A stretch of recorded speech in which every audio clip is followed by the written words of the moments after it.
Folks, welcome back to the iHealth channel, iHealth Radio, the EMBC network, the Biz World channel. I mean, we're going to be all over the place today because the topic that we have, I think, will affect everyone, does affect everyone. And my expert today is someone who's going to guide us through how we can navigate this stuff. Today's guest is Rob Siciliano, recognized as the media go-to cybersecurity expert and creator of the strategic human firewall, a cybersecurity expert, private investigator, and one of the most trusted voices in protecting people from scams, identity theft, and digital threats. With decades of experience and thousands of media appearances, Robert is on a mission to help individuals and organizations stay one step ahead in a world of evolving cybercrime. Robert, welcome to the show, man. Thank you so much. Happy to be here. All right. Well, I don't know where to start, man. I mean, there's a lot to unpack in your world. I mean, cybercrime, cybersecurity, it is the place to be. I mean, it's funny. I just was looking at something and they say that one of the jobs that are most in demand today is cybersecurity experts. I mean, we can start there, but before we do that, I do want to go back to your a little bit of, if you can tell us a little bit about your expertise and how it all, what is your background on things, because I think I don't know. You do look like a law enforcement to me, but you private investigator. Maybe you've had a run, in maybe one of the PDs. So let's talk. Maybe I'm wrong. So, I speak for a living. So I get on the platform in front of live audiences, at conferences, events, and so forth. So I'm a keynote speaker, right? And so I'll speak as, 100 people, 1,000 people, whatever. I get off the platform. Inevitably, someone comes up to me like, so how did you get into this? What are you like? Former government official, law enforcement, FBI, Secret Service? Like, what's your background? And I tell them, like, literally, I am from the streets of Boston. Like, that's where I got my chops. Okay. Yeah. So for me, there was like two or three significant events over the course of my lifetime that kind of shaped my outlook and where I am today. Lots of people kind of get into their profession based on experience, or many do. And for me, it started off when I was literally 12 years old. Okay. So I was, back then, I don't know how old you are, but like when I was growing up, my parents, they'd let us out at like 7, 8 o'clock in the morning and say, be back for dinner, which might have been like between 5 and 8 o'clock. We'd come back like filthy, bleeding, whatever, gone for the whole day. And my dad would let us, we had a relatively long leash, so to speak. He kind of let us do whatever we wanted to do. And Hold so on. at the age of 12, I remember like my dad would let us go into downtown Boston, get on the train. And me and my brother had gone in one day. We get off the train, and there's like five kids waiting for us in the street, waiting for anybody. And they mugged us. They took all our money, and I wasn't prepared for that, right? So I go home kind of beaten up and bloodied. And my dad's like, oh, yeah, today uh, you were the prey and those boys were the predators. Like they were the wolves and you were the rabbit. And I was like, oh, like I didn't quite understand what he was saying. And then he made us like, sat down and made us watch Mutual of Omaha's Wild Kingdom on PBS. And he showed us like the lions stalking the gazelles in the plains of the Serengeti. And he said, like, it's always been like that. It'll always be like that. And your job is to, become a tougher target, to like recognize when someone means to do you harm and what your options are. So we started to take in self-defense and learn, kickboxing and karate and different self-defense programs. And about a year later, I was 13. I met a girl at summer camp who I liked, and she liked me, kind of like my first crush. And one day, like, we get off at her bus stop and we're sitting on her front stairs of her house. And she looks at me and she's like all kind of solemn, and she said, I think you should know something. And she said, my mother's boyfriend assaulted me. And I didn't quite understand what she was talking about, but I knew it was bad based on how she said it to me. And so I go home and I asked my dad, I'm like, what is sex and what is rape? Because I had no idea what she was talking about. I just knew it was bad based on how she said it. So I learned about the birds and the bees and sexual assault in the same conversation at the age of 13. Like back then, we didn't know what sex was. We didn't know what sexual assault was. Like, we didn't have that information like kids do today. Like, to find a 13-year-old today that doesn't know what sex is would be like amazing. But then back then, 44 years ago, it wasn't a common discussion that kids had. And so I started to gravitate towards professions revolving around personal protection and self defense. And I started teaching karate. And so personal security was my thing early on. And in my mid 20s, I was teaching real estate agents self defense and personal protection because real estate agents get murdered in the US. And so I had to get a computer to like set myself up and to organize my business and to have a web presence and all. And I also was selling product to the real estate agents. And so I had to get the ability to accept credit cards, right? So I had to get merchant status through my computer, which meant buying an additional card to install in the computer so I could have dial up to AOL. So my point of sale as my computer would work and accept those credit cards. And after about a month of that, setting up merchant status, I got hacked in 95. My IBM PS1 consultant, which was the make and model of my computer that had a Windows 3.0 OS and a 150 megabyte hard drive, got compromised. And so I lost thousands of dollars in product via credit card fraud, via my dial up AOL connection. And I was devastated. Like, it was a big deal for me back then, it would be a big deal today. And I didn't know how it happened. So I talked to my bank and credit card company, and they explained to me that this was becoming a thing. So my business at this point now was personal security as it relates to violence and theft prevention. And to me, theft prevention at the time was like when you're burglarized or when you're mugged or pickpocketed. It wasn't like something that could happen over AOL, over a dial-up connection to the internet. So my thing was always reverse engineering the bad actors, predators' motivation and how they choose their victims. So now I'm a victim of this like new crime, and I wanted to understand how it happened. And as upset as I was, I was fascinated by how they did what they did, and I'm thinking like if this could happen to me, it could happen to anybody. And like the bank said, the credit card company said, like this is becoming a problem. So now I start understanding it and reverse engineering that process and talking to real estate agents about like, hey, you're sharing sensitive information and like this is becoming a problem too. So as I'm speaking and training on personal protection, information security started to become a problem and something that I started to talk about. And in the late 90s, as more and more municipalities went online, social security numbers now became compromised.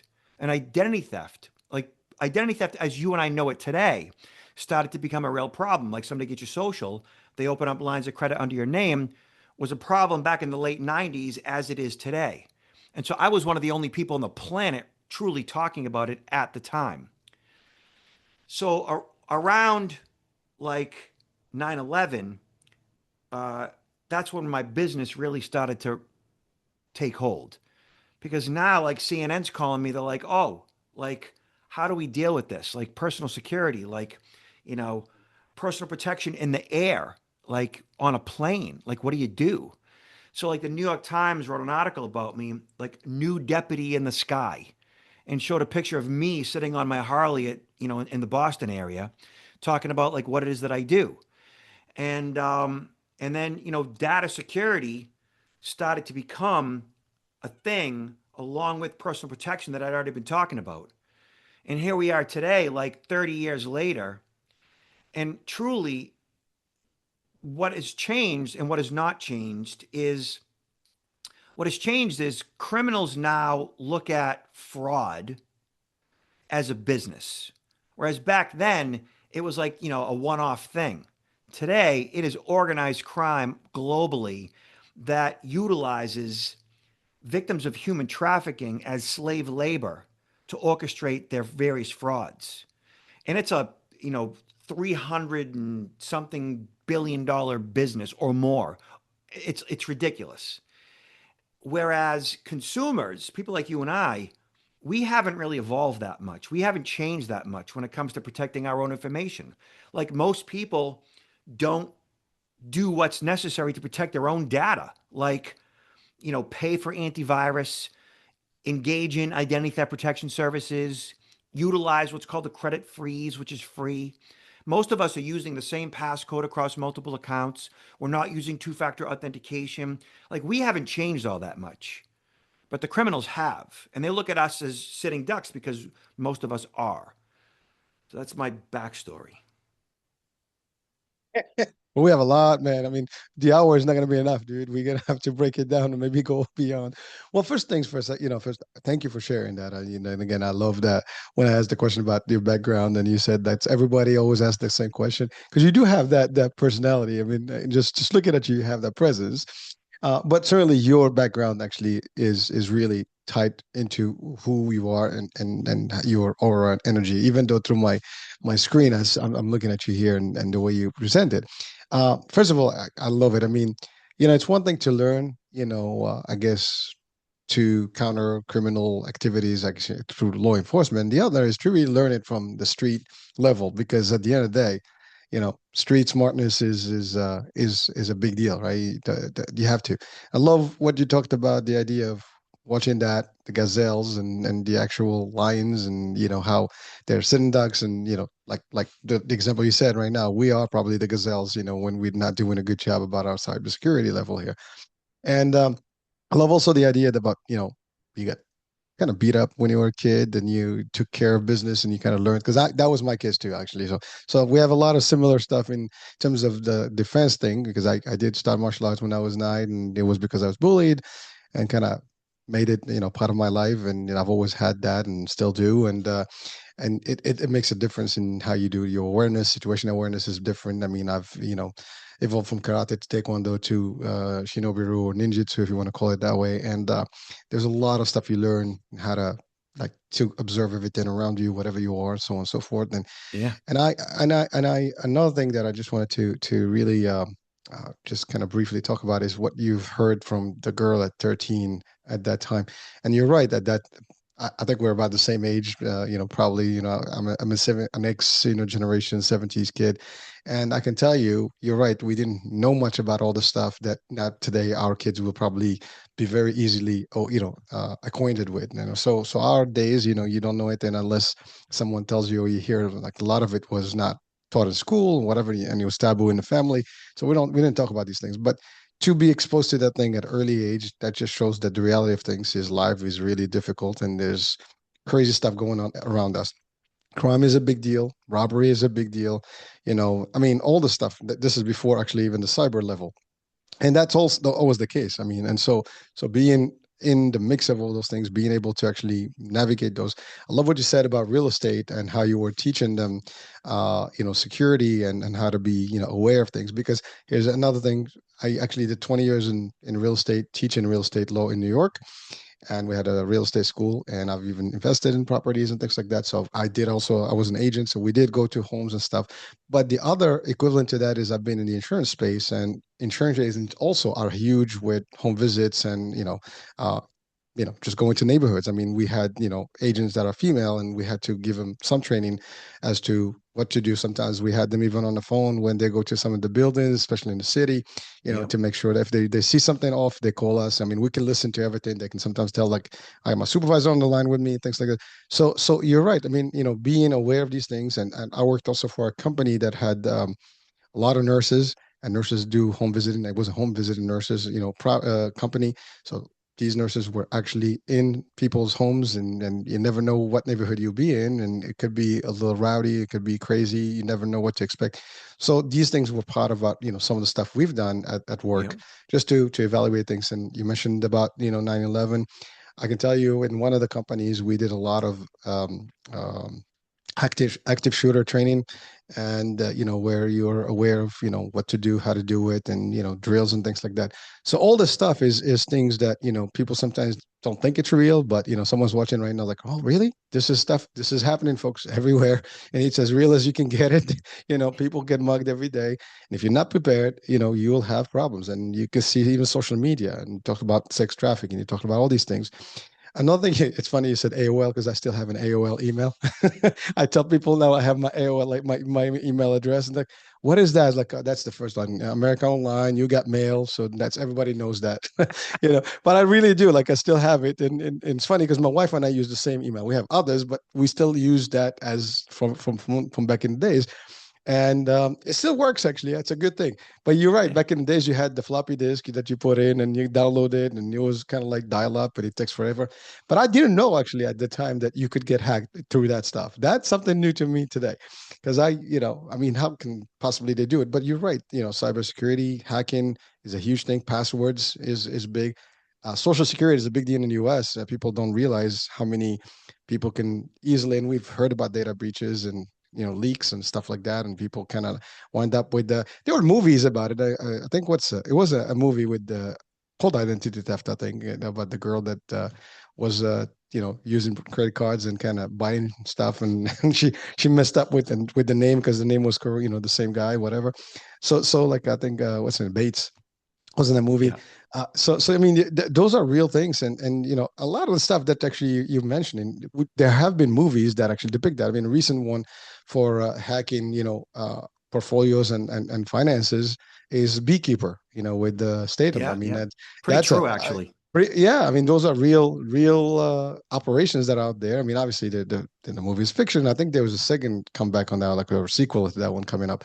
But yeah, those things are real. Like, I had my kids watch that just to tell them, hey, listen, this is what's happening. So you got a call, just go online. And we've heard quite a few stories about texts that are coming in, transportation texts, whatever, tolls. I mean, I think that's a more recent one in the New York City area where people tell you, like, you owe toll or whatever, and you Everywhere. respond. Oh, everywhere. There you go. So you click on that, and boom, you're at your phone is that back in days, you walk in Walmart, someone can actually scam your wallet just by walking. So I had to buy actually a little one of those protective wallets. We hear about credit cards, theft at gas stations and terminals at stores and bodegas. This stuff is real, and it's amazing that we just need more work. So I appreciate the work you do, Robert. I mean, certainly. It is important. But now you're called the media's go-to cybersecurity expert. Now I know why. CNN and all these guys, come to you, and they came to you to guide them. And I love Heck, the I've been idea that on you. Howard Stern twice. Oh, well, listen, I'm I'm gonna be honored just to be with you here now. If you told me that, Yeah. I'm sure that's probably one of the best shows you've been on. Oh, But yeah. he's funny, dude. I mean, what? Believe it or not, he's one of the people that got me to do this job. That's him. So because I grew up with his shows as well. But here's the thing. So you mentioned also something about a guy in the sky, which is the air marshals. I mean, it's pretty real. I mean, these people do exist, and they do protect the people in the air. Which do we have to actually live in a life that has to do this stuff? Sadly, yes, because it is a moneymaker, and people actually are not paying attention, or they think it's not going to happen to me, and that's really like, it won't happen to me mindset. Why is that so dangerous today, Robert? So there's a reason for all that, right? So what most people don't realize is that, well, first and foremost, uh, about 97% of all the people that you will ever come in contact in the course of your life essentially are good people. Like 97% are worthy of your trust. That means, like, in their heart of hearts, like, they're okay. They're normal. They don't necessarily have bad intentions. That 97%, they occasionally lie, they occasionally deceive, they occasionally do harm, but that's not their motivation. Like, that's not their, like, MO, right? Whereas 3% of the world's population, and they say, like, and you could look this up yourself. They say, like, it's anywhere from like 3% of women to as much as 6% of men. The medical community would consider them like antisocial personality disorders, ASPD, which essentially they are diagnosed sociopath, psychopath, right? Many of them, like, are essentially hardcore narcissists, and these are the people amongst us that don't experience empathy, sympathy, guilt, or remorse, right? These are the people that truly have no shame. So hitting, hurting, harming, taking from others, they are the wolves, right? And we are the, rabbits. They're the lions and we're the gazelles, right? And it's always been like that. It will always be like that. And so our job is to recognize them when they mean to do us harm, when they contact us, either via phone, email, or in person, when they are in our physical presence, and what their motivations are, how to recognize that risk, and what to do in response. And ideally, we engage in proactive tactics, strategies to reduce that risk. Do things a little bit differently, change our behavior a little bit differently so that we do things a little bit differently. And that means like, recognizing what those strategies are. For most of us, it's like, locking our doors, engaging in home security systems, changing up your passcodes, using two-factor authentication, using password managers. Like these are the basic things, right? And all those things are what I basically teach. But there's reasons why we don't lock our doors, and there's reasons why we don't have home security systems. There's a reason why we don't use up a different passcode across all of multiple accounts, and that boils down to like human biology, as crazy as that sounds. So for years and years and years, like we've been navigating this planet, you and I, right, and along with everybody else, right. And there's characteristics about you and I like that are essential to what it means to be an interdependent species. And that's what we are. We are an interdependent species. We depend on man needs woman, woman needs man for our survival in order to procreate so that we can generate the next generation. That's really what that boils down to. And as an interdependent species, we depend on trust. Like we need to trust each other. You go to the grocery store, you're going to the grocery store basically trusting that everybody that day is going to behave themselves and no one's going to walk in with an AR-15, and shoot the place up. Like you want to believe that people are generally good. And 97% of them generally are. And even of that 3% of bad actors, not all of them are actually violent, right? But there is a significant portion of them that make a lot of noise and that are. And so that trust that we all rely on, that we give the benefit of the doubt to others pretty much all the time, anyways, right? Over the past 30 plus years, I've determined that trust by default, I call the human blind spot. Okay. And the human blind spot is that psychological and biological instinct to trust others, right? Essentially, it is that cognitive gap where biological trust today overrides, digital suspicion. It just overrides like all forms of suspicion because, again, we want to and need to trust. And that leaves the door wide open for all kinds of fraud and deception. Think of it as like, that biological default to trust and psychological shortcuts, like heuristics that criminals use to bypass human logic.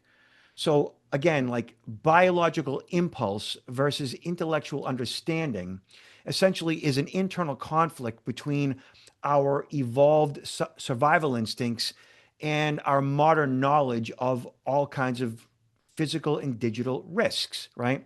So that human blind spot essentially like prevents us from even acknowledging security. And part of that process is like, so for example, like in my live presentations, I'll get in front of an audience and I'll ask like basic questions like, how many of you have a home security system? And usually I get like 15% of the room says, yeah, I got a home security system. And then I ask the 85% of the room, okay, so why don't you have a home security system? And so the answers are generally like, oh, we don't have a home security system because we have insurance, as if insurance is going to protect you at 3 a.m., you know? You're alive. Or, right? Or we don't have a home security system because my husband says if they're going to break in, they're going to break in anyways. What are we going to do? Which that right there kind of pisses me off, actually, because I have daughters and I have a wife.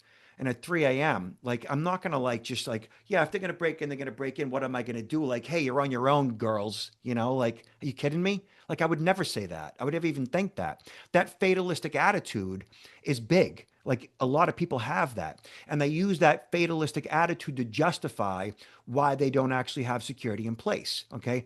But the main reason why people, like when I ask that question, the main reason people say we don't have a home security system, and keeping in mind, and I tell them that like every year in the US, as many as like 1 to 2 million homes are burglarized in the US every single year. So like in the next decade, that's like 10 to 20 million homes burglarized, like every year, right? And the main reason why people say I don't have a home security system, they literally say to me, "We don't have one because I don't want to live like that." And I say, "Well, what does that actually mean?" "Well, I don't want to have to worry. I don't want to be afraid. I just want to be free. I don't want to have to think about those things." So what they're actually saying is, I would prefer not to think about that. I would prefer to function in denial that it can't happen to me. Therefore, I'm not going to do anything about it because I don't want to have to think about it. That is a lot of people. That is, I would say, 85 to 90% of the US population chooses to function in denial. And denial is like the psychological thing that helps us avoid worry and fear and anxiety and threats. Like we would rather put our head in the sand, the covers over our head and not think about these things and do nothing. Function like with fatalistic attitudes, it can't happen to me. Why bother? If they're going to break in, they're going to break in. Like that's a lot of people. Um, I asked them, I said, okay, so I'm a guy that actually has 20 plus security cameras, right? And this is actually true. And so like if you say, okay, this guy's got 20 plus security cameras, what might be your observation of me and how I navigate the world? Like I wake up every day and I got 20 security cameras. Your first response would be what? This guy must be what? Local. Loco. Right. In Yeah, other crazy, yeah. words, And nuts. nuts. He's like, yeah, Or he's like, yeah, he's too, he's too, I don't know, he's out of his mind. paranoid, Yeah, that's a right? that's a perfect way to put it. Yeah. Okay. So in 30 years of doing what I do, I've asked that question for 30 years and I get the same answer and over and over and over again. Paranoid, right? And paranoia is a diagnosable medical mental health issue. It is a dis-ease of the mind. People that are diagnosed as paranoid truly believe that others are out to get them. I have a first cousin who suffers from this illness, and she, right now, I think, is living in her car because it's the only place that she feels safe. The meds just don't work for her. And in our country, we associate and assimilate security and paranoia. And paranoia is an awful thing when you think about it. People who have it are essentially out of control, whereas security is, processes to reduce risk to get a form of control. And so that dichotomy of, what security is versus what security isn't, why would you ever want to engage in security practices if you think it's about paranoia, you know? But as a culture, as a society, that's how we look at security, which it isn't truly paranoia. I mean, you don't put your seatbelt on because you're paranoid. You put your seatbelt on because it gives Question. you control over the vehicle, you know?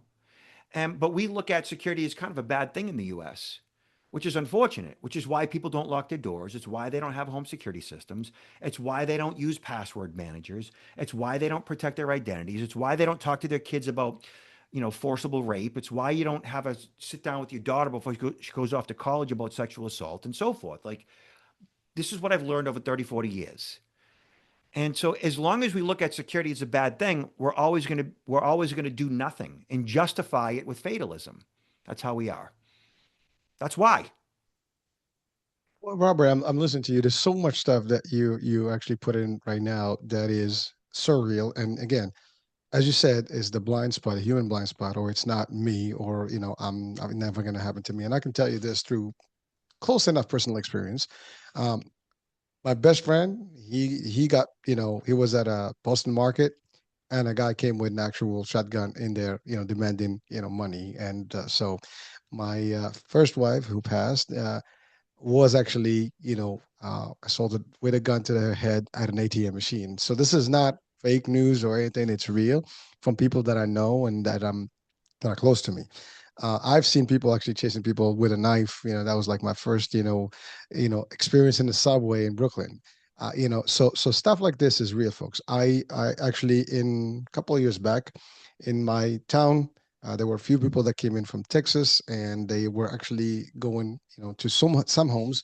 The American, communities from India, South Asia, they have this Diwali holiday, which they have all their, I guess, gold and stuff and ornaments that they actually use, and these people were targeting them, and literally they would ring the bell, you open the door, then knock the whoever opens the door, they put them in the lock, in a room, and they burglarize them and they leave. I've actually personally had, attempts on my driveway to steal vehicles, and actually they did shut the alarm. I don't know how they do it. They scramble it. Even the camera had a gap in that time, and we called the cops, and there's nothing. They discovered them. They caught them, but it was later. But now I'm gonna tell you this. And say people say you don't have the cameras.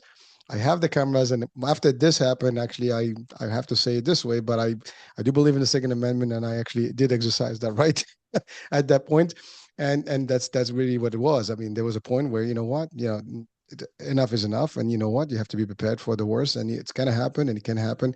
So you can't say it's not gonna happen to me, folks. It can be the ostrich effect. Just put your head down in the sand, as you said, and kind of like, is it gonna win, go by it? No, it's gonna happen, and it can happen. We have people that are being abducted. We have people that are being, abused all the time. We have murders, and so it is happening for real. And to your point, it's not paranoia. It's being cautious, is being preventative. Actually, that's really what martial arts is. For example, the first things is like you're aware of things. You're not going to allow things to happen because you can see them in the distance before they happen. It's too late. You can deal with the situation when it happens, but it's best to be prepared, in advance. I mean, we hear about bug out bags, in case of emergency and stuff. And we did have storms. We did have, bad weather where you have to be prepared to move, for example, from your house and things like that. So a lot of things can be as real. But now when it's driven by that percent, and it's a small percentage, just to your point, everybody is usually merry, they're nice, they're cool, but you never know. I mean, someone can actually snap out, like, Kirk, Michael Douglas in that movie when he went to the McDonald's. I won the breakfast meal. And he says, we stopped at 11. It's like I was here. And then he went on a spree. Things can happen, folks. And it's not far-fetched. I mean, Robert's work is really to train us and train the public to the best of what is available to us to be prepared and not Yeah. fall for being a victim and then claim insanity or claim like ignorance. That's not going to work, folks. And what's funny, like all your experience, right, has trained you to be what I call the strategic human firewall. So I my love it. my training over the past 30 plus years has evolved in such a way where, I'm able to look at security awareness training and what's being offered today, which in most corporations, it's like phishing simulation training. Like that, and that's the extent of it. Like most security training is recognizing a phishing email. And that's it. Like, unless you are sending your loved ones to physical self defense training, most people don't do that. And when it comes to information security training, like cybersecurity stuff, most people don't even know where to even get that other than like YouTube or something. Most companies or government agencies, actually, only about 60% of them, provide the phishing simulation training thing that I'm talking about.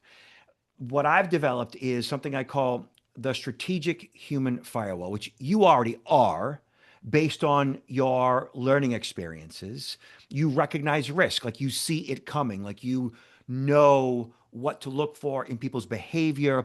You're probably a bit more cognizant every time the phone rings, an email comes in, or a text message comes in. Like you're looking for what is the motivation of this person standing in front of me?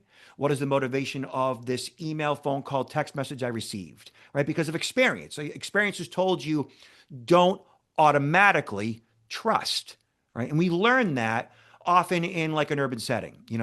And it's funny, like when you said like Brooklyn, like you see a lot of stuff, people who like don't know you would say like, oh yeah, well, he's from Brooklyn, of course, like whatever. I'm from Dubuque, Iowa. That stuff doesn't happen around here. Therefore, I don't have to worry about those things. I don't even have to think about those things. I'm not even going to change up my passcodes because those things don't happen around here. And it's like, yeah, they do. You people have methamphetamine problems, and those people, like, they literally degrade really quick and they can get violent. And the reality of it is, like, it happens everywhere. And I tell my audience is like, don't worry about any of this stuff, but you really do need to do something about it.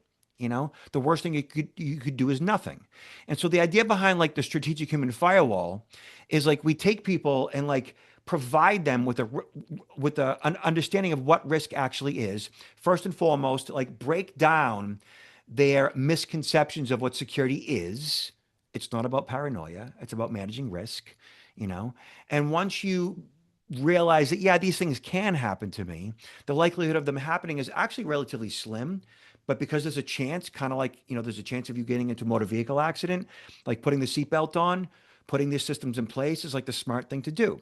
So the strategic human firewall is a mindset to manage that risk so that you can block deception, whether it's a predator in your presence, or it's a text message you receive.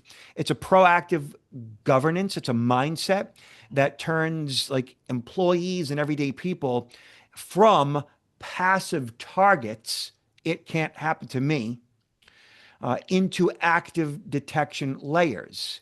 It's the shift from I automatically trust what I see because I don't want to believe it's going to happen to me, to I verify everything.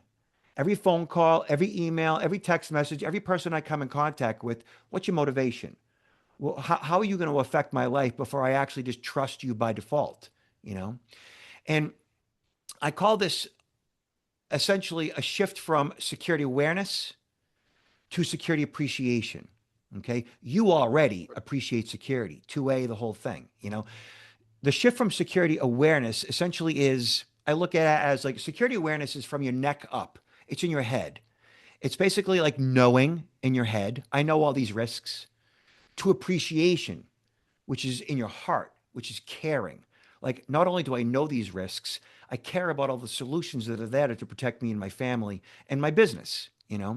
So when employees or consumers appreciate how security protects their own lives, right, behavior changes permanently.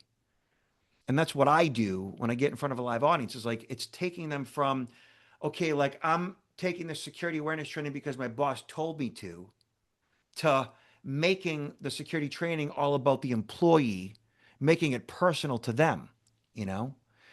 All security from my perspective is personal. I believe that the core belief is that people protect what they love, by teaching someone to say, protect their child's digital footprint, their own identity, their bank accounts, their data, their dollars. You create more secure employees and, consumers. Ultimately, like I call this the security appreciation gap. It's that chasm between that employee's intellectual understanding of risk, intellectual like awareness, and the emotional commitment to act on that knowledge, which again is in your heart, appreciation. And ultimately, we achieve what I call the kitchen table effect, essentially that multiplier effect where successful training ends with the employee, or the consumer teaching those concepts to their family at home around the kitchen table. Most security training doesn't do that at all. Whereas, when you come from my background, down in dirty streets of Boston, 12 years old, getting mugged, 13 years old, meeting my first victim of sexual assault, all security, like when you think about personal security, is violence and theft prevention. But truly, what's more personal than like your identity being compromised? You know? So when you start with that, for all the listeners, for every employee, like, oh yeah, like I do want more security in my life. Like it isn't about worry and fear and paranoia. It's about like making sure that before my daughter goes off to college, like she knows how to mess somebody up. It's so that like, I know how to protect my family, from harm, but not just from physical harm. Like make sure that we all have what's called a credit freeze and a password manager, like do basic things. Like once people adopt this strategic human firewall mindset, it's like, oh, like this is easy. Like I can do this. Like I want more of that in my life. And that's how it should be. Well, thank you, Robert. It's funny.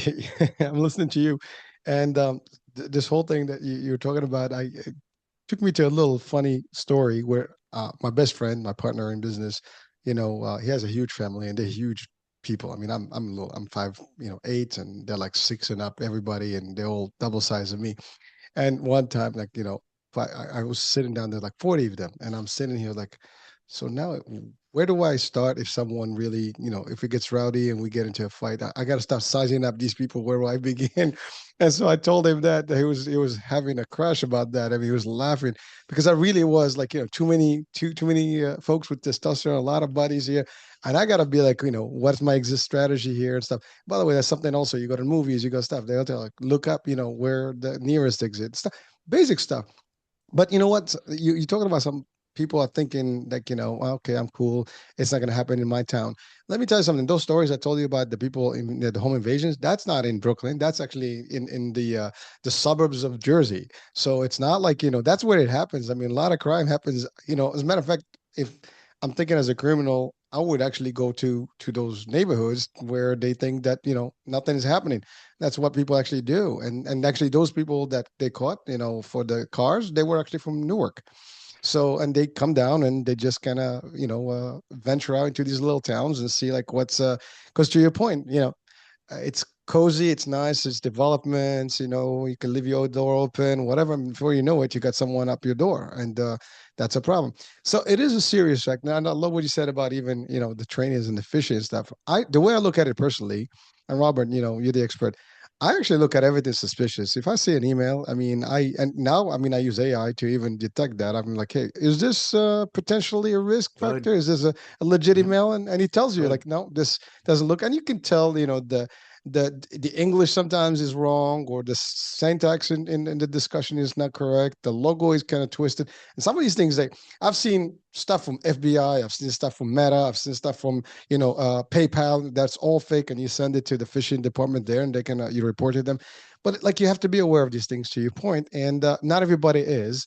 So I love, the way you do this, you train people to really, I love that, the human firewall. Now, you did mention something about credit freeze, and I'd like for you, if you don't mind, expand a little bit on that, so people know, because everybody's got a credit card and everybody's got like, and by the way, one time I was in Florida and my card declined, and then I called the bank and they say, oh, we just got a transaction in Sweden. I'm like, I'm in Florida. I'm not in Sweden. And so this stuff happens, folks, to everyone, and everybody is at risk unless you know what you're doing. And actually, I remember this was at a gas station. They used the old template, back in the days. Yeah, yeah. The I mean, swiper. yeah, this was not too far back. I mean, they had the machines, but this particular, place, they had the actual, the swiper, and they kind of take the actual imprint of your card. Literally the next day, I'm getting the card decline. I'm like, what's up? And oh, you just we see that there's 3 transactions about the same amount in Sweden. I'm like, listen, lady, I'm actually calling from Florida. I'm in Florida right now. I'm having a good time with my kids. That's not a transaction. Awesome. Ultimately, with credit cards, there's protection and stuff, but you can still lose your shirt sometimes if you don't know what to do. And if it's a big amount, and just getting through the process, and identity theft can be also costly. So if you don't mind, guide us through Yeah. credit freeze and social security. Also, that's a big one, that happens in the Yeah. US with the system, because if you get into that, good luck. So social security numbers and credit freezes go together. Credit cards and preventing credit card fraud is a different thing. So there's two topics right there. Okay. As far as credit cards are concerned, there's no real way to prevent credit card fraud. So every time you use it, there's a risk that that card can be used without your authorization. So credit card fraud can't be prevented. However, to mitigate credit card fraud, there are a couple of things that you can and should do. Number one, if you have cards that you like hardly ever use, you could turn those cards off. Like today, via your credit card company's apps or websites, you can go into the settings, and there's often ways to like toggle off that card. So when you're not using it, it can't be used without your authorization. So toggling off a card until you toggle it back on is one way to prevent its unauthorized use. Otherwise, every time you use a card, there's a chance that it can get hacked. There's a chance that server, waiter, waitress, that clerk at the point of sale, the checkout line, can take that card number and use it without your authorization. The only thing you could do in response to that is obviously check your statements and refute unauthorized charges as often as possible. What I do is with my phone, I've set up via the card company's mobile apps and websites notifications and alerts. So every single time my cards are used, any one of them, and I've got like a dozen credit cards, every single time a card is being used, I either get a text message, an email, or a pop up on my mobile phone, which tells me your American Express was just used at a particular gas station, like every single time, or, your card was just used at this particular restaurant. So I get notifications as those cards are being used to let me know in real time. I'm notified, push notifications, pop ups, text messages, emails. And if I didn't, place that order, swipe that card or whatever, then I contact the credit card company and say, hey, that wasn't me. And in real time, I can refute those charges. So push notifications. So if you go to your credit card company's websites or apps, go into the menu, go into the settings, and you'll see notifications or alerts, either under security or just under notifications. And you can turn on all those notifications. So I'm alerted for every single charge, like less than and above $1, whether it's in like I swipe it in person or card not present, which is like over the phone or via the web, or if it's international.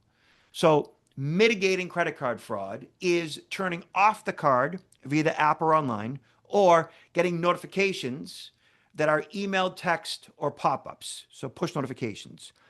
Now, credit freezes are different altogether and do not in any way affect your existing cards. So a credit freeze is a tool that is offered through the credit bureaus, Experian, TransUnion, and Equifax. They're the three major credit bureaus. They've been around forever, okay? And so if you were to go online to TransUnion, Experian, or Equifax, their websites offer the ability to freeze your credit report, okay? So freezing a credit report means that when a lender goes to check your credit, so for example, somebody gets your social security number. I've had criminal hackers email me my own social security number.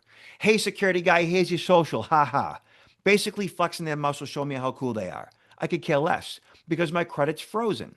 And what that truly means is when a criminal hacker or whatever gets my social security number and they fill out an application to get a credit card, an application to get a loan, an application to refinance my own house, an application to buy a car, on loan, right? When the lender goes to check my credit using the application that the identity thief submitted to them, when they go to check my credit report has been frozen, which means they can't see my credit scores. If the lender can't see my credit scores, then they're not going to grant that loan or that credit card or that refinance or that car to that identity thief because my credit report is frozen. Therefore, like they don't know my scores. They don't know what their risk level is, So credit freezes your credit report so they can't see your credit scores. That's been around actually since 2008. And I froze my credit in 2008, which means when I want to get a loan, refinance, get a new credit card from a new credit card company, and so forth, I temporarily thaw my credit. And that process basically is I got the TransUnion, Experian, and Equifax apps on my phone, right? Or you could have it on your web browser. I just go to TransUnion and I temporarily thaw my credit so that, like, if I want to thaw it today because I want to, get a new car, whatever, right? I temporarily thaw it while I'm at the dealership, and then I'll fill out the application to get a loan at the dealership over with my phone because it's that easy now. And then I'll have my credit refrozen like a day later, It's as simple as that. So Experian, TransUnion, Equifax, go to their websites, search credit freeze on their websites, and you'll see the ability to set up an account with them. And once you do, they're going to ask you for your name, your address, your phone number, email address. They're going to ask for your social security number, which give it to them. It's the only way to freeze your credit. Plus, they know who you are anyways, right? They're going to ask you a bunch of like what they call knowledge-based authentication questions, KBA. Like, did you have a loan at bank A, B, C, or D? Did you live at address A, B, C, or D? Is your mother's maiden name A, B, C, or D, and so forth? And once you qualify because you answered the knowledge-based authentication questions, now they'll acknowledge you and set up an account for you so you can freeze and unfreeze your credit anytime you want. My credit's been frozen since 2008, and I've probably thought it maybe 10 times in the past, what, 17 years, to refinance, to get loans and such. So it's an easy thing to do, and it actually, like going forward, makes you a tougher target. Well, Robert, thank you so much for actually breaking it down for us. And I think audiences, if you're watching and listening, take that to the bank. You know what to do now. And it's not a difficult task if you're really looking for a refi or whatever the case. It's again, Yeah. tow it one day and then just reactivate the next day or close it the next day. Yeah. So now let me ask you a question. Today we have AI scams, deepfakes, voice cloning. There's a lot of warnings about these things, and what would you say to our audiences about these are the new ways of really getting to somebody? I mean, voice cloning, you can call, hey, and now they can just copy your voice from any, especially if you're on social media or like us right now on the radio here. This will be like a quick thing, and they can clone. I mean, you have also apps like that are, very easily, creating avatars or voice clones of who we are and things like that. So what do you say to that? So when you get a phone call and your loved one or your coworker or your partner and their voice has been cloned, you're not going to know that it's not them.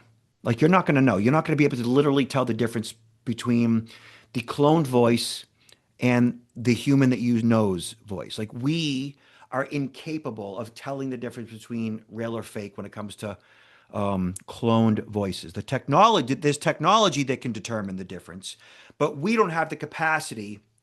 Our limited brain cannot determine based on the audio real or fake. So that said, it's the scenario that you need to acknowledge in regards to is this real or fake? So, for example, you get a call from a sibling, you get a call from a parent, and they're desperate. They're in dire straits. They've been arrested. They've been kidnapped. As crazy as that sounds.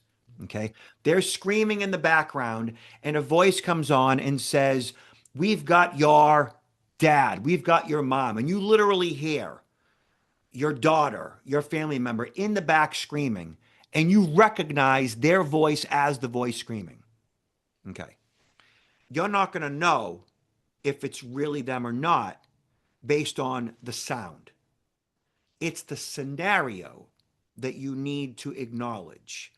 Is my daughter really being kidnapped? Is my father really being kidnapped? Is my grandchild really uh, talking to me on the phone right now who's been arrested in New Orleans during Mardi Gras and needs $5,000 for me to bail him out? Is that really my grandson? So, what we really need to do at this point is stop and determine is this scenario probable? Like literally, as your Mhm. blood pressure is rising, as your gut is freaking out, as the hair in the back of your neck is standing on end because your loved one is in distress, your biological reaction is going to be, I need to alleviate my loved one's pain. That's the first thing you're going to feel and think and do. But the reality of it is that really happening? Okay, so knowing that voice cloning is a thing and knowing that voice cloning is now a part of the criminal hacker's arsenal, that it is likely in this lifetime, you and I, the same way we get phishing emails, the same way we get scammy text messages, the same way we get these fraudulent phone calls, it is likely going forward that we're going to get a voice clone that is going to be a loved one in distress or a loved one that is trying to get us to transfer funds from one account to the other. And instead of actually emotionally and biologically reacting, you got to get in the phone.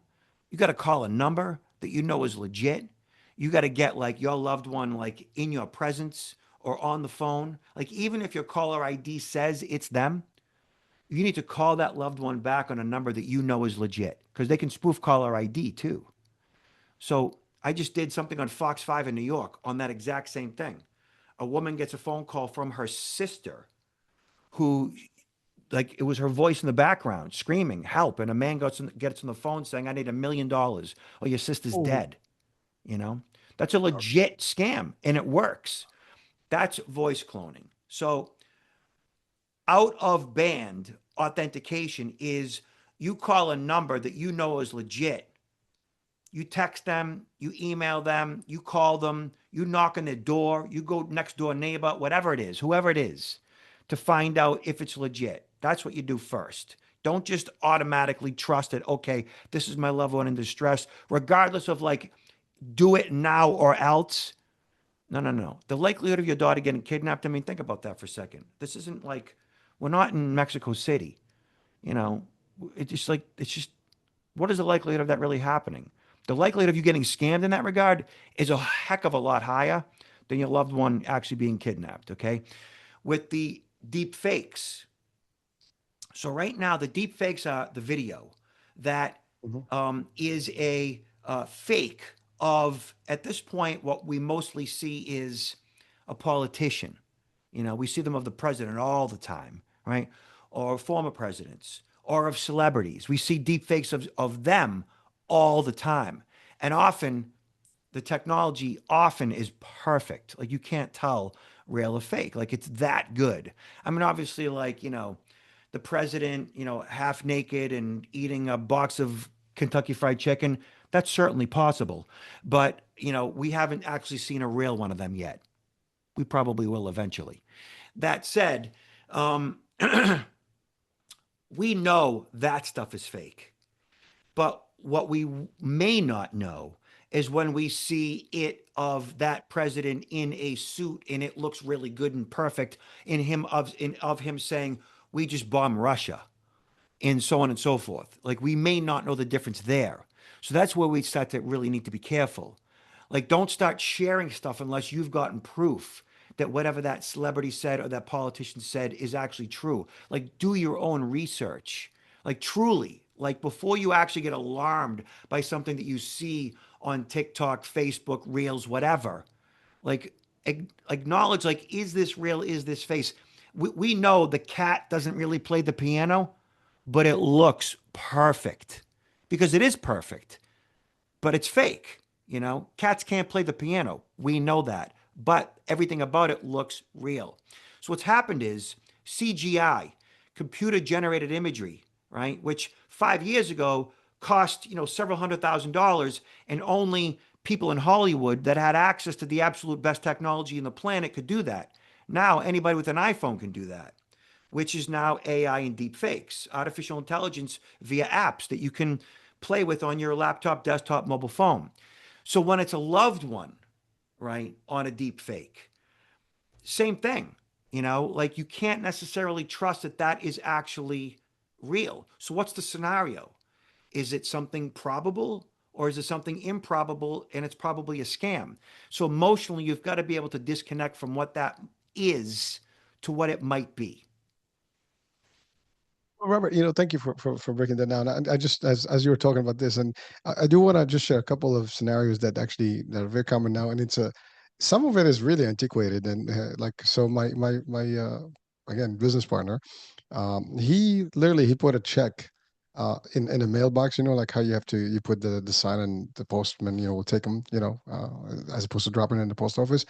Actually, there's a group of people that actually go around and they pick up mail and they found the check. They actually wiped out somehow his stuff, changed the number, and went and deposited a check in a bank. And it took a couple of months for him to actually resolve this whole thing and prove that it was just not him and so on and so forth. He had cameras and all the stuff, but it took a little time. There's another one that's coming that you might get especially on Facebook, marketplace. They say, okay, it's a cash transaction, what, or they like, oh, give me your Venmo, whatever, I'll send you, and then they send you an amount of money, and they say, "Oh, we made a mistake" and stuff. Like just like they did in that movie in the Beekeeper. They, "Oh, I just deposited some money, and you just give me the account so I can, otherwise I'll lose my job." And boom. I mean, this stuff is happening actually, as simple as that. And of course, with the technology, the deepfake and stuff now, that's to your point, we have to be careful. There's stuff like you said, if you, first of all, you need to know where your family members are in most of the time. I mean, obviously, especially if you have something to where people can actually see you as a like maybe celebrities and things like that. They have to be extra careful, but they know how to handle this. They have their own protection systems and all that. I hope they do. But really, to your point, we just have to be aware of the actual scenario, as you said, and figure out like is this even a plausible scenario or not? Which for the most part is not. It's going to be like ridiculously, dumb. Like no way. And yes, that's the whole thing. I mean, and we've had actually on social media, you see these cases where people are calling and pretend to be law enforcement, calling law enforcement, themselves. It's kind of weird stuff that's happening. And you know what I don't get? How dumb can you be to actually do this stuff? Because you're gonna get arrested, and you're gonna spend your time in a very nice little cell with not too happy. But again, that's to each his own, as they say, right? The criminals are getting really good at what they do. I mean, they're organized, like we said. They're functioning out of Asia and India, and these are organized criminals that are using victims of human trafficking to perpetrate all these various crimes, and they've got access to some of the best technology in the world. And you and I, many of us using the same passcode across multiple accounts for the past 30 years, aren't much more advanced due to the fact that we don't look at security as a priority. And that's what prevents us from recognizing all these various frauds and scams and putting those basic systems in place to make sure that like we become that tougher target. A lot of people throw their hands up in the air and say, hey, my 14-year-old knows more about technology than I do. Why bother? It's like, well, that fatalistic attitude is like what gets you into trouble. And so us having this conversation right now and getting everybody up to speed is what is necessary to like get people to thinking securely. And I tell everybody like don't worry about these things as long as you do something about it. So ultimately, like to avoid those AI driven deep fakes and voice cloning scams, there's a system, a way of thinking to override that biological response, to intellectually react, and it's called the AAA protocol. So the AAA protocol is basically like this manual override of your biology. So you get that phone call, you get that email, that text message, whatever. So the AAA protocol is essentially like, okay, authenticate. Number one, authenticate. Never trust what's being presented to you. Never trust the identity of the person that's being presented to you. Verify the source. So don't trust that it's your loved one. Don't that's at risk or whatever. Don't trust that it's your grandson who's needs money to be bailed out. Verify the source, right? You do that with out of band verification. It's basically like a kill switch. If a request comes in via email, text, or even a live video call, you got to verify through a secondary independent channel. Pick up the phone, call a number, meet in person, break the scammer's monopoly by interacting with that loved one via that out of band, verification. Authorize, you want to authorize like AAA, authenticate, authorize. This again is that request outside of the normal scope of operations. And audit, document that interaction. Like if it isn't recorded, it didn't happen. Like you are in control. And the main thing, like with most people today, like to engage in risk management, the first thing that everybody should do right now is change up your passcodes. As simple and as stupid as that sounds, most people are using the same passcode for multiple accounts. Studies show right now that there's like 15 to 20 billion passwords out there in the dark web. Yeah. And many people are using the same passcode across multiple accounts. And what does that mean? It means that you're using 1 2 3 4 5 6 as a password. You're using password as a password. You're using your kids' names 321 as a password. And if you're using that across multiple accounts and 15 to 20 billion passwords in the dark web, that means the bad guys just grab that data off the dark web and they just log into your accounts. So the key is to use a password manager. And a password manager is a tool that essentially allows you to change up all your passcodes so you never use the same passcode twice. And a password manager uses uppercase, lowercase, numbers, and characters. And so it scrambles up all these passcodes that you're never going to remember, but you don't need to because the password manager remembers them for you. I've had a password manager now for over 20 years. Never been hacked. And it's the best use of my time and my money when it comes to my security and my privacy for like less than $20 a year. There you go. You just hit the cost there. It's not a lot apparently, so I think we can put that and take it to the bank. Well, so I know we're exceeding an hour here, but Robert, I do have one question for you. It's the silent wealth killer. Something I read. What the hell is that? Yeah. So that's pig butchering. So pig Okay. butchering is a relatively new scam that's been going on now for about 5-ish years. And that's when, like, you know how we get those wrong number text messages? Okay, well, many of us, if not all of us, are getting those wrong number text messages. We don't quite understand what that is. Well, what that is it's like if you don't know that that text message coming in is not like your friend or your family member or somebody in your contact list already, and you respond with, "I'm sorry, we're supposed to have lunch tomorrow. Are you sure? Like you reaching out to the right person?" Once you respond to them, you're already going down the rabbit hole. Okay, because that rabbit hole is once you respond to them, they respond back to you with this picture of a beautiful male or beautiful female, and they're like, "Oh, this is Gloria. Hi, do I have the wrong number?" And you're like, "Whoa, hey, Gloria."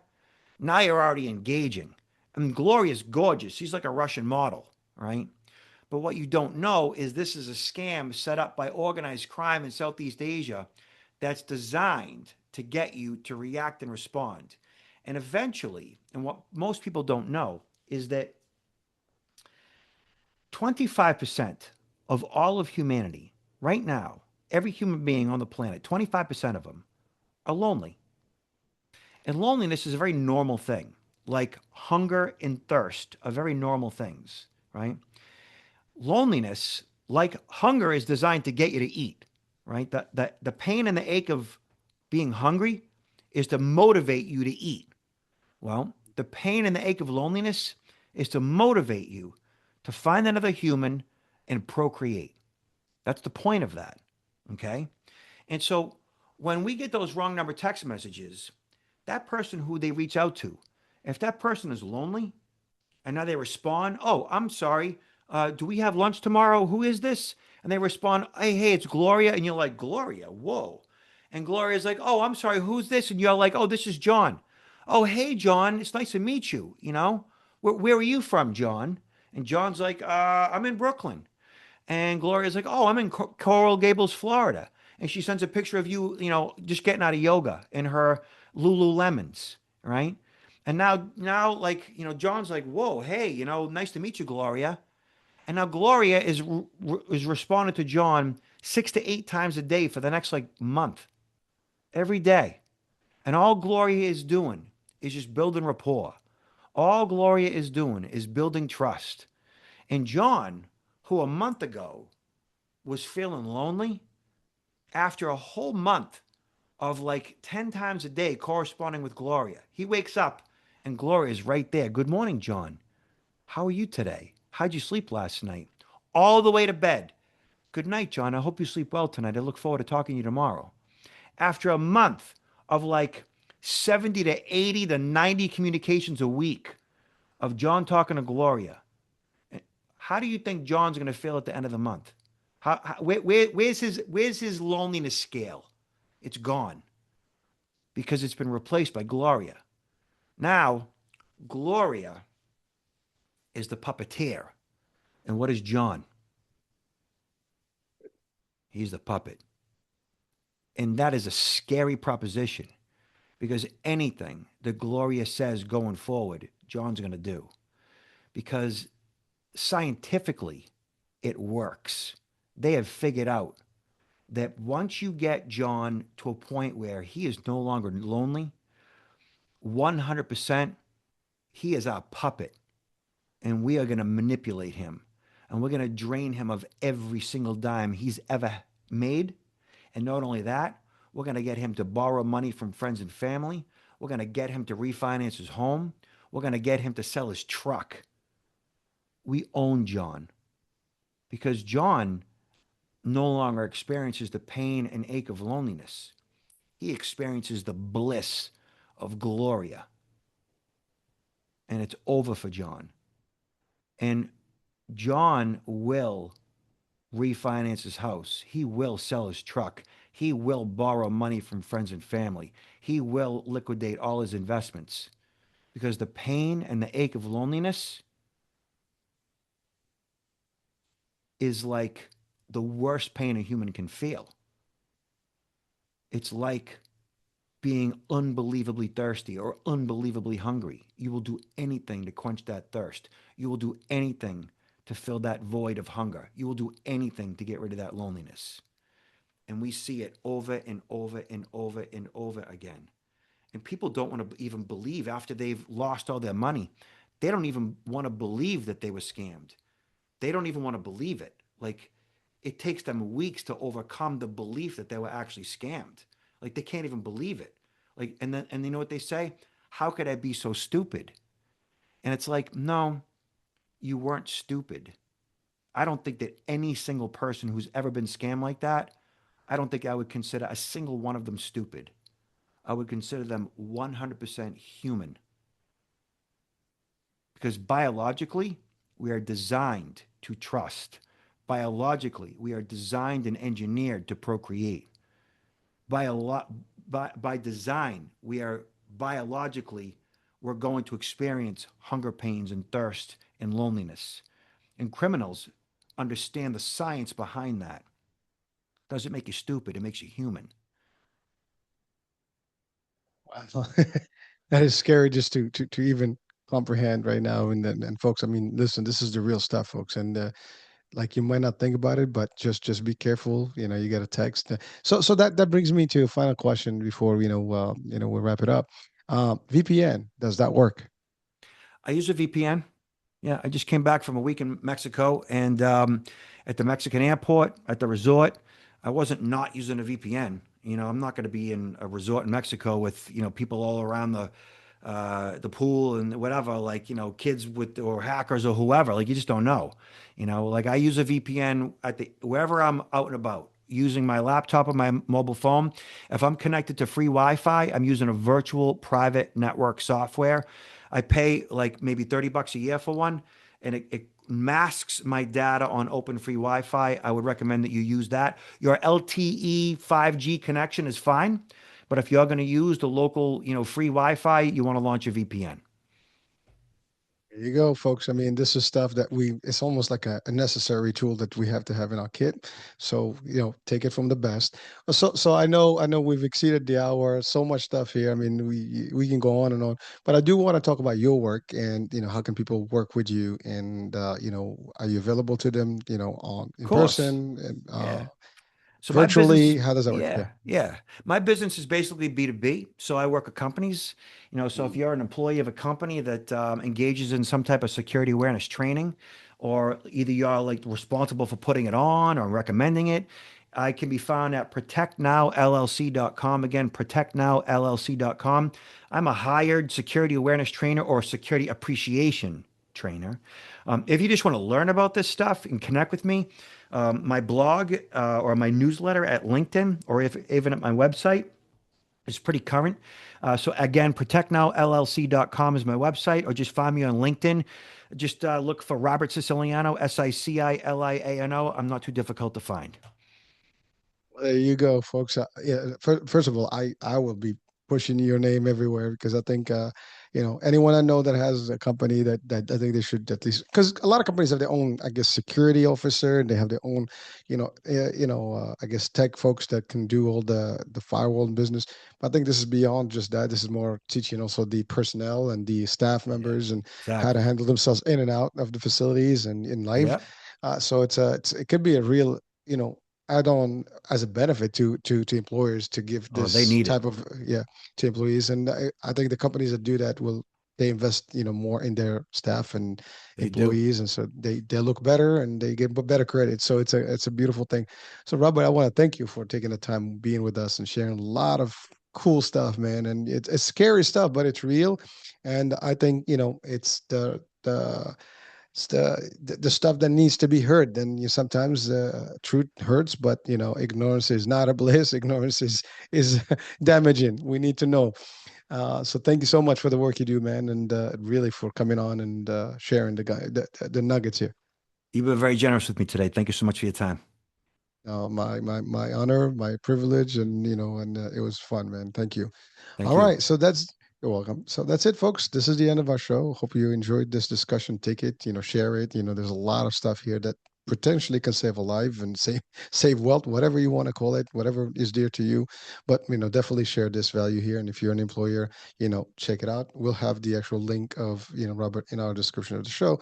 So do connect with him. And that's about it. American H. Hope you're having a good one now. We'll be talking soon. New day, new show, new topic. Bye for now.